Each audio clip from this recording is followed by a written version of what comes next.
Welcome to our module on modeling the model of a trauma-informed approach to advocacy. In this module, we'll be talking about how trauma themes may show up in advocacy efforts, as well as how you can integrate a trauma-informed approach into your own advocacy. There are so many resources about trauma-informed approaches on a theoretical level. However, there's a lot of confusion as to what it entails in practical terms. Many people associate a trauma-informed approach with individual level or clinical work, yet that's only one part of the broader framework. So we hope to demystify what trauma-informed praxis may look like in the context of policy advocacy. On this slide, we've adapted a chart created by the Institute on Trauma and Trauma-Informed Care containing system and relationship dynamics that are often experienced as being re-traumatizing. As we do our advocacy work, it's critical to remain attuned to these themes because it informs what we are looking for when we notice problems and devise solutions to propose. The fact of the matter, though, is that so many of us are brought to this work because of our own experiences with trauma and adversity. So paying attention to how these themes can also show up in the organizations and groups through which we advocate is vital. We each are accountable to ourselves and others for how we choose to respond, and modeling the model of being trauma-informed and trauma-responsive means that we intentionally act in ways that acknowledge the prevalence of trauma and seek to use that framework to avoid re-traumatization. This slide provides information on how that actually happens. The core values and principles of a trauma-informed approach each serve a purpose in neutralizing the environment so we can, at the very least, not make things worse when we interface with people, groups, organizations, and communities that have been impacted by trauma. We therefore would invite you to consider what you are already doing to demonstrate commitment to these principles, as well as how they can serve as a basis for guiding policy advocacy for your issue of choice. Just as we strive to increase access to economic resources, secure and stable housing, and legal protections for people who have experienced trauma, we also work with advocates to strengthen their own psychological capacities to deal with multiple complex issues that come along with interfacing with trauma at such a high rate, especially in an activity like policy advocacy, which, as we've talked about, can be exhausting when major wins can be few and far between, and volatility and animosity can be present. It's important that advocates feel physically and psychologically safe in the work that they do. Advocacy can be incredibly rewarding, and it can also be pretty tough. Some of the ways that safety can be supported in group advocacy actions include establishing a culturally attuned, inclusive, and welcoming, destigmatizing, and non-re-traumatizing environment, along with holding intentional discussions about some of the impacts of the work, including concepts like secondary trauma and self-care. Creating safe avenues for heavier conversations in this work is also an approach that can enhance safety considerably. You can also engender safety by encouraging coworker check-ins, meetings, and team support among your advocacy organization, and allow time and space for this to occur. If you're able to do so, offer support and express solidarity without colonizing your campaign, thus risking marginalization. In terms of something to pay attention to in policy, often the questions of whose safety are we looking at is asked in trauma-informed policy analysis because many policies may privilege the safety in rhetoric, if not an actual outcome, of one group at the expense of the well-being of another group. For instance, the move from allegedly preserving public safety by criminalizing drug use in ways like restricting access to housing and benefits, to supporting the idea that the safety of drug users is also the safety of society, and thus emphasizing prevention, treatment, and recovery support over arrests and incarceration, is an example of how our society absolutely can shift to look at the concept of safety quite differently over time. We know that trauma can disrupt our ability to trust and manage feelings, and that it can affect the ways we feel about other people, ourselves, and the world. Trust-based relationships enable a collaborative policy process, and some small steps that can be taken to increase trustworthiness in advocacy is to be transparent about what is known and what is unknown, as well as what is assumed or hypothesized and what is a fact. It's okay to not have all of the answers, and being authentic and transparent in that way can absolutely enhance feelings of trust among advocates, as well as among trauma-impacted community members that you may interface with as you engage them to inform your advocacy efforts. Additionally, communicating in a way that lets people know what is expected of them helps tremendously, and also, when it makes sense to do so, explaining the rationale behind decision-making and planning that takes place.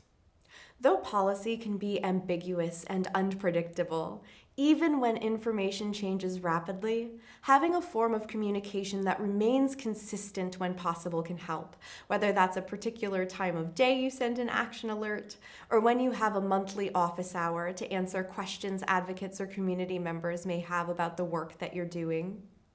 It's critical to be forthcoming about and allow choice in how personal stories collected may be used, and it's important to seek informed consent about where, why, and how their content will be shared to the extent possible. Part of that conversation also may entail discussing the potential impacts that folks may not think about if you're featuring stories on public websites, since at that point, the information is just sort of out there, and it's not necessarily something that can be controlled. You can also consider integrating choice and safety by having folks use a pseudonym, or just using their first name, or removing other identifying factors from the stories that they share. Policy-wise, trustworthiness is generally tied to the transparency of the policy's intended goals or outcomes and the procedures by which these goals will be attained. Several factors have historically and presently limited transparency and trust in social policy, which can make it really challenging for those with lived experience to feel as if they even want to robustly participate sometimes. Advocacy links closely to the idea of empowerment at the institutional and structural levels, and trauma-informed approaches strive to move away from deficit thinking, so popular among policymakers, stating that social problems originate at the individual level rather than at the institutional level. Similarly, health inequities and other challenges related to oppression are often linked to particular populations of identification rather than cast as structural features of the U.S. healthcare system or other systems that have been shown to have inextricable connections to trauma exposure. When we look through a trauma-informed lens, though, we see illuminated the ways that trauma-impacted communities and the citizens within them survive institutionalized mistreatment and disenfranchisement by drawing on their cultural values, agency, creativity, historical memory, critical consciousness, fortitude, as well as their experience of lived resilience. Those are vital perspectives and voices to lift up in our advocacy efforts. And it's important to consider what empowerment really means here. For the concept of empowerment to be meaningful, it cannot simply mean the process whereby a powerful person or a powerful body gives some power to people who are currently powerless. It has to involve the taking of power by those who need it. We don't necessarily empower others because power is claimed from within a person, but instead we can create the conditions and context in which empowerment is more likely to emerge, and we can support it where we notice it. If you think you're empowering someone and it's on your terms, then they're probably not really being empowered. From a trauma-informed perspective, it's critical that empowerment in social policy reflect not only a rhetoric of liberation, but actually power sharing in terms of extending decision-making ability to target populations of social policies. To shape policy so that it better reflects the realities of practice and lived experience, it's critical that policymakers hear directly from those on the ground and in the community. For advocates, that may mean finding ways to connect people with lived experience to legislators, or otherwise finding ways to uplift their voices and incorporate their diverse perspectives. Community engagement, capacity building, and other strategies to provide platforms for empowerment in addressing policy shortcomings are discussed in other modules. Promoting choice to the greatest extent possible has been recognized as a principle of strengths-based social policy as well, and this can be built into solutions presented to legislators to advance trauma-informed approaches to policy.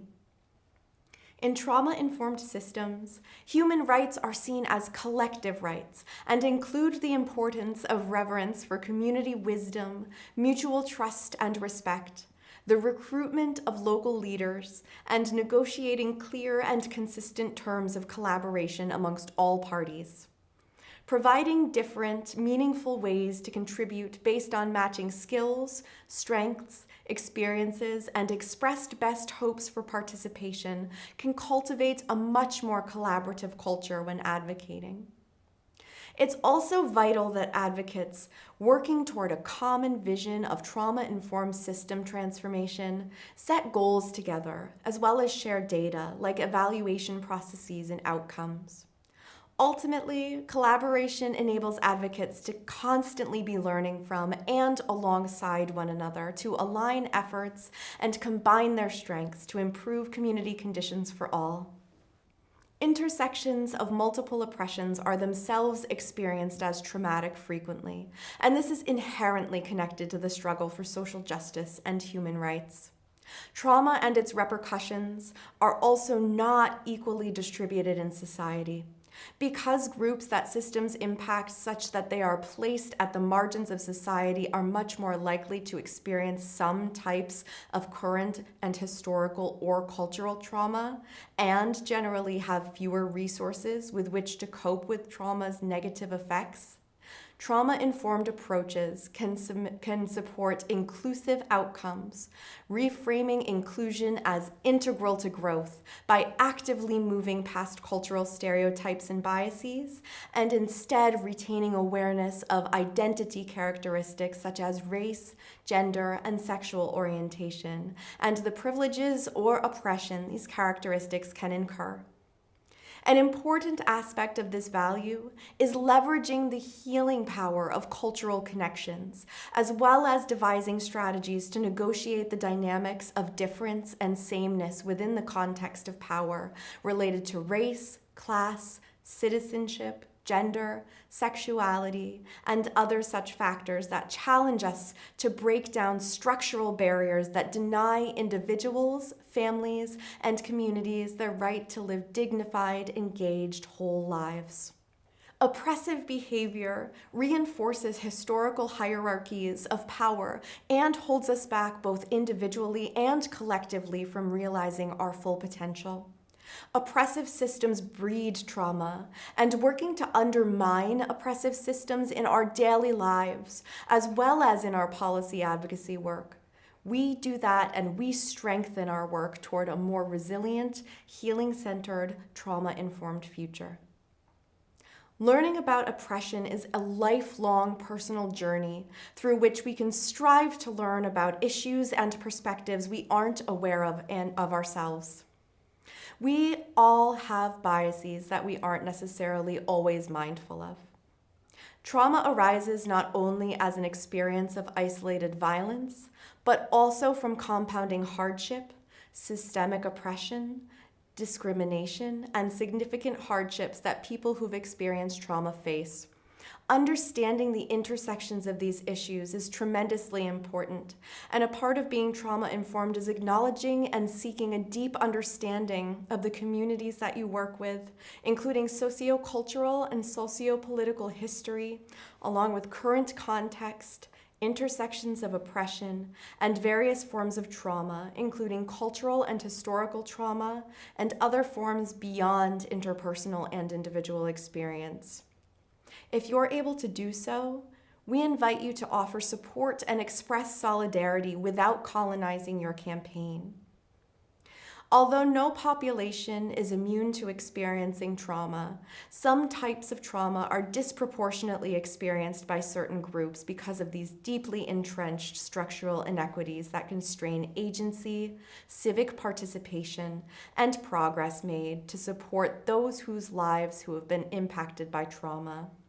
In order for social justice to be achieved, it's vital that our institutions and our structures acknowledge the past and the impact of colonization, the ongoing intergenerational harm, the loss of cultural practices, the tokenistic approach to inclusion, the continued overrepresentation, and the disproportionality related to systems involvement.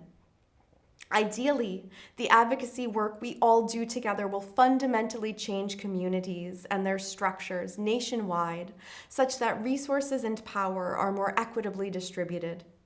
This is a lens to look through for every single bill we advocate for or against. I'd invite you to take a moment to pause and just reflect on these prompts. Consider what your own experiences with privilege, equity, history, beliefs, trauma, and oppression are, including those you may not necessarily have earned when you're looking at privilege. Based on what you're thinking about, how can you be open to challenging your own beliefs? What do you need to unlearn? And how can you use your own personal journey of critical self-reflection to take it just one step further and actually take action to redress injustice? Advocating can be a highly rewarding experience, especially when you see the difference that you're making in people's lives. However, if you are constantly giving and just not taking any time to yourself, you may be at higher risk for burnout. Burnout is a state of physical and emotional exhaustion that's often characterized by a loss of passion or sense of detachment from your advocacy work. This is the human mind and body's natural response to stress and trauma exposure when caring for oneself is not prioritized. Being trauma-informed and trauma-responsive in any context is a total paradigm shift. There is no checkbox that you can check because it's a digestive process in which a high value is placed on self-reflection, self-awareness, and self-care to sustain us while we do this work. Reflection helps us to make thoughtful decisions with knowledge of how our personal reactions and feelings are operating. It's important to pay attention to and acknowledge one's own personal beliefs about and experiences with trauma, as well as respond to the situation appropriately so each advocate can show up well enough to continue to support this important work. I'd also suggest that you think about how your discoveries through critical ongoing self-reflection can inform your engagement with others, including helping other advocates, colleagues, and other players in your advocacy network recognize how their own privileges may shape their ability to work authentically and humbly across difference. When tensions or lapse in engagement arise, consider how it could be related to trauma exposure, firsthand or secondary, rather than reverting back to that what's wrong with the person frame. It's important that if you're in a leadership role, to be cognizant of just how much you ask of your advocates. We are all interfacing with trauma, and secondary trauma exposure can be harmful if not addressed. It can be especially hard for people with lived experience who are actively engaged on all of the issues that directly impact their livelihoods and perhaps not always seeing the change that they would have hoped for. And again, I cannot reiterate enough just how important it is for each of us to reflect on the impact of the work that we do, either privately or with trusted others, including supervisors, peers, therapists, family, friends, or anyone who helps us feel witnessed and understood. With that, I want to extend my sincerest gratitude for your thought and attention through this series, and would encourage you to take a moment to consider what struck you most and what you'll take forward with you as you take your next small step toward building a more trauma-informed and trauma-responsive world, along with how you'll take care of yourself after the energy you have given this series. We at CTIP deeply value the work each of you is doing. We appreciate your past and present individual and collective efforts to create a just, equitable, resilient, and trauma-informed society. We remain hopeful and committed to collaboratively building momentum in this movement, and rest assured, knowing that advocates like you are creating a more equitable, transparent, collaborative, resilient, and healthy society that will better be able to support the wellness of its constituents and ultimately disrupt the intergenerational transmission of trauma. Thank you so much. Take good care and be well.